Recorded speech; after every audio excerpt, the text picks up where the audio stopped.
Let me ask each of you this, because I consider all of you students of the U.S. Supreme Court.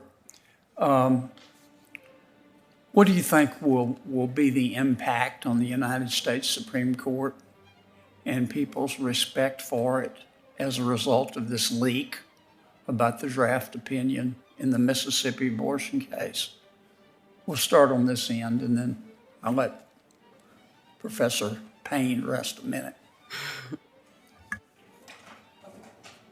It was already on.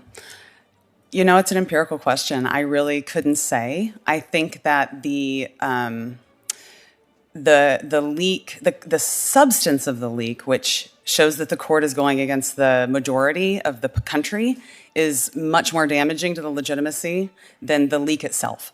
Thank you, Professor.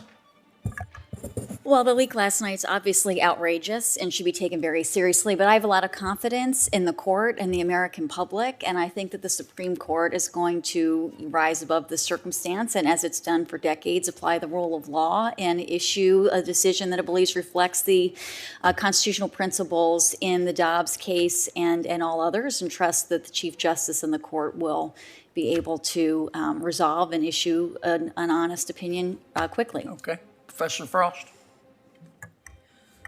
I think the leak was unethical, but I do not think it will damage the court.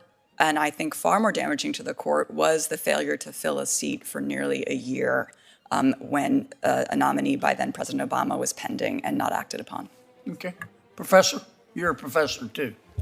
Thank you. I think the leak was seismic, devastating, and heartbreaking. It should go without saying that the Supreme Court can't fulfill its Article III responsibility if drafts of opinions are leaked and circulated for what appear to be political purposes. That said, I do think the Supreme Court is fully capable of keeping its eye on the ball and deciding this case ultimately through a final official published opinion in the way that the law and the Constitution command. Professor Payne? I think the leak was highly inappropriate, and it also raises the question of what are the specific rules that apply to the officials and the employees in the Supreme Court, because it's not clear about their duty of confidentiality as opposed to the duty of confidentiality for all of the other clerks across the lower courts. Okay, thanks to you all.